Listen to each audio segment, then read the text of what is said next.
Hi friends, welcome to my channel Kashiram vlog. Friends, మేమైతే ఈరోజు మా ధాన్యం కోయడానికి అయితే ఉదయం అయితే వెళ్తున్నాము.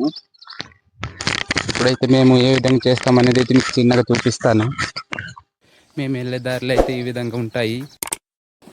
ఈ కనిపిస్తుంది గడ్డ ఉంది కదా, ఇదే అయితే మేము పశువుల్ని వాటర్ తాగించడానికి అయితే వాడే చిన్న చెరువు లాంటిది. అంటే గడ్డ వర్షం పడితే పెద్ద గడ్డ ఉంటుంది. ఇప్పుడు ఏ వర్షం లేదు కావున చిన్నది ఉంది. మన పొలం వెళ్ళే దారిలో అయితే ఈ విధంగా దారి పక్కన అయితే కంచె అయితే కట్టి ఉంటారు. ఈ విధంగా ఎందుకు కడతారంటే పశువులని, మేకల్ని, ఇటువంటి జంతువులని దూరకుండా అయితే ఈ విధంగా మేము రక్షించుకుంటాము. వీళ్ళు చిన్నపిల్లలు కావున కంచె ఎక్కి అయితే దూకేసి వెళ్ళిపోతున్నారు. నేనైతే ఆ విధంగా కాదు, పక్క దారి నుంచి అయితే నేను వెళ్తాను. ఈ విధంగా అయితే కంచె అయితే కట్టేస్తున్నారు కావున చిన్న దారి చేసి అయితే పక్క నుంచి అయితే వెళ్తున్నాము. మా వరి పొలం దగ్గర అయితే వచ్చాము. ఈ పంట అయితే పూర్తిగా పండలేదు కానీ కోసేస్తున్నాము, ఎందుకంటే వాతావరణం అనుకూలంగా లేదు. మేము ఇప్పుడు కోస్తున్న పంట అయితే మొదటి పంట. ఇది సమ్మర్లో వేసిన పంట. ఇప్పుడైతే మేము కోస్తున్నాము. మా వాళ్ళు అయితే ముందుగానే వచ్చి అయితే కోత అయితే మొదలు పెట్టేస్తున్నారు. మేమైతే ఇప్పుడు తర్వాత వచ్చాము. అయితే నేను కూడా అయితే కోయడానికి అయితే వచ్చాను. మా వాళ్ళు అయితే ముందు వచ్చారు. నేనైతే ఇప్పుడు కోయడానికి దిగాను పొలానికి. ఓకే,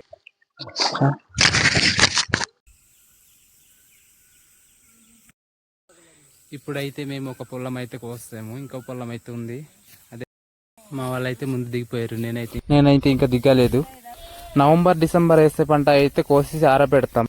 ఇప్పుడైతే కొంచెం ముందు కోయడం మొత్తం అయితే అయిపోయింది. ఇప్పుడైతే భోజనానికి అయితే ఇంటికి వెళ్ళిపోవాలి.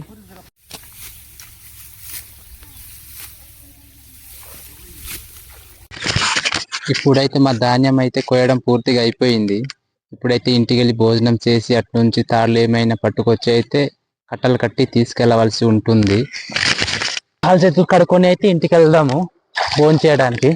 కాలు చేతులు నీట్గా కడుక్కున్నాను. ఇప్పుడైతే మా ధాన్యం కట్టలు కట్టడానికి అయితే ఈ తాళ్ళు అయితే తీసుకెళ్తున్నాము. ఈ తాళ్ళు అనుకుంటారేమో, ఇదేమో డ్రిప్ పైపు. ఇదే మేము మా ధాన్యాలు కట్టలు కట్టడానికి అయితే వాడుతున్నాము. మేము ధాన్యం మట్టించే ముందు ఈ కవర్ చేద్దాము. పార్చిన తర్వాత అయితే ఆ ధాన్యం కట్టలు అయితే తీసుకురావాల్సి ఉంటుంది.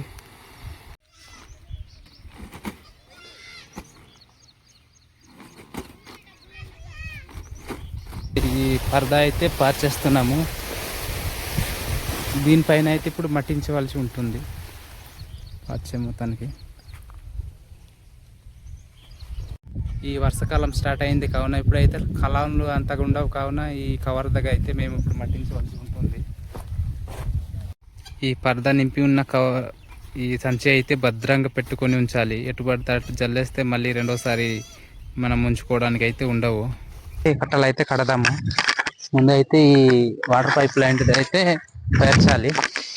దాని తర్వాత ఇలాంటివి అయితే ఒక దగ్గర కూడబెట్టాలి. దాన్ని మేము కోసేటప్పుడు అక్కడక్కడ పెడతాం కదా, ఈ విధంగా ఒకే దగ్గర కూడబెట్టి తీసుకెళ్తే వెళ్తున్నాను. ఇవన్నీ అయిపోతే మళ్ళీ మట్టించాలి.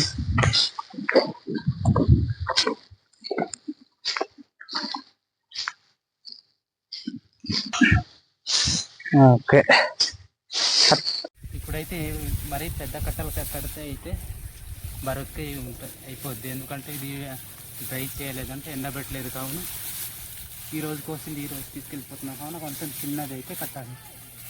పెద్దవి కట్టే మనకు బరువు ఎక్కువ అయిపోయి మోయడానికి ఇబ్బందిగా ఉంటుంది. ఈ విధంగా అయితే మేము కట్టేస్తున్నాం. మేమైతే ఇప్పుడు మొత్తం ముగ్గురు అయితే ఈ ధాన్యం కట్టలు కట్టడానికి అయితే వచ్చాము. సగం అయితే కట్టేసాము, ఇంకా సగం అయితే ఉంది.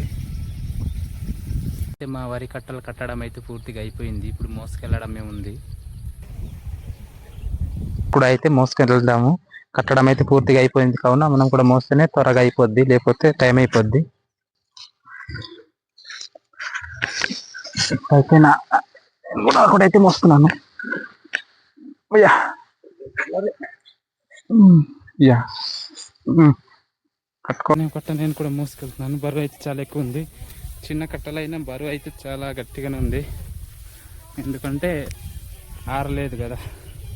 ఇప్పుడు కోసి ఇప్పుడు తీసుకొని రావడం వల్ల బరువు అవుతుంది. మనిషికి ఒకటి అయితే మోసుకొని వస్తున్నాము. ఎండ అయితే మామూలుగా కాయట్లేదు ఫ్రెండ్స్, చాలా గట్టిగా అయితే కాస్తున్నాయి. చెమట మొత్తం రక్తం మొత్తం చెమట అలాగా మారిపోతుంది. మా వరి ధాన్యాలు మట్టించడానికి అయితే ఇప్పుడు మా పశువులు అయితే తోలు తీసుకురావడానికి అయితే వెళ్ళాలి, పశువుల మంద దగ్గర. ఇప్పుడైతే వెళ్తున్నాము.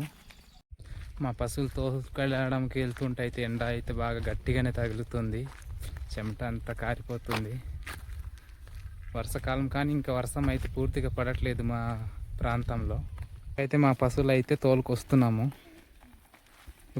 మా పశువులు నా వెంట అయితే తీసుకెళ్తున్నాను అంటే తీసుకెళ్ళడం కాదు, నేను ముందు వెళ్తున్నాను, ముందు తప్పిపోతాయని, అంటే ఎటు అటు పరిగెడతాయి అనేసి నేనైతే ముందు వెళ్తున్నాను.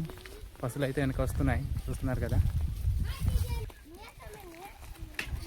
మేము కట్టలు కట్టిన మా వారి కట్టలు అయితే ఇప్పుడు విప్పేసి ఒక దగ్గర కూడబెడుతున్నాము. ఈ విధంగా అయితే మేము చేస్తాము. పశువుల్ని నీరు తాగించడానికి అయితే తీసుకొస్తున్నాము. అంటే మన లాగా మాట్లాడవు కావున మేము ఎప్పుడు తాగించడానికి తీసుకెళ్తే అప్పుడు అయితే తాగుతుంటాయి. మీకు ప్రస్తుతంగా చెప్పవలసింది అవసరం లేదు, మీకు తెలిసిందే.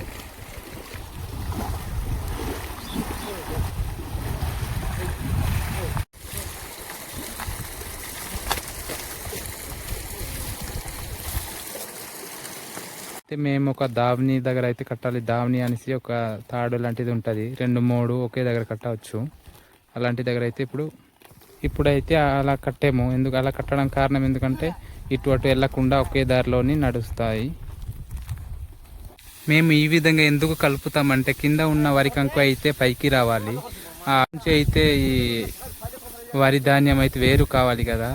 అలా కావాలంటే పశువుల ఒక కాలు నుంచి గిట్టలు అయితే కిందకి పూర్తిగా తగలదు. అందుకు దానివల్ల మేము కిందది పైకి, పైది కిందకి చేస్తాము. ఈ వరి ధాన్యం అయితే కింద నుంచి పైకి అయితే కలుపుతున్నాము. ఇవి సరిగా డ్రై అవ్వలేదు కావున తొందరగా అయితే ఇవి రాలిపోతాయి.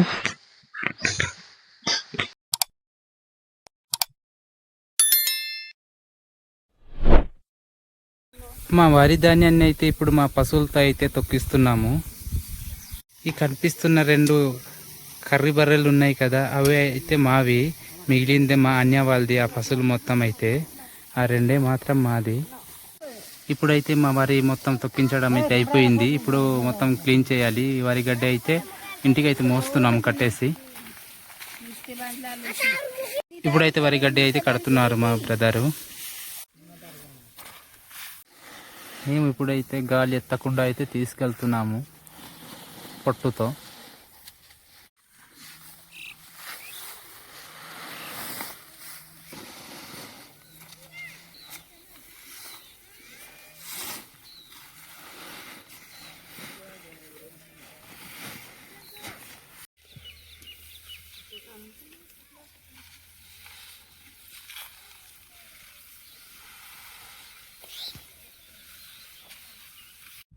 మేము మొదటి రోజు అయితే పూర్తిగా క్లీన్ చేయలేకపోయాము, ఎందుకంటే మేఘాలు కమ్ముకోవడం వల్ల. 2వ రోజు పూర్తి చేసాము.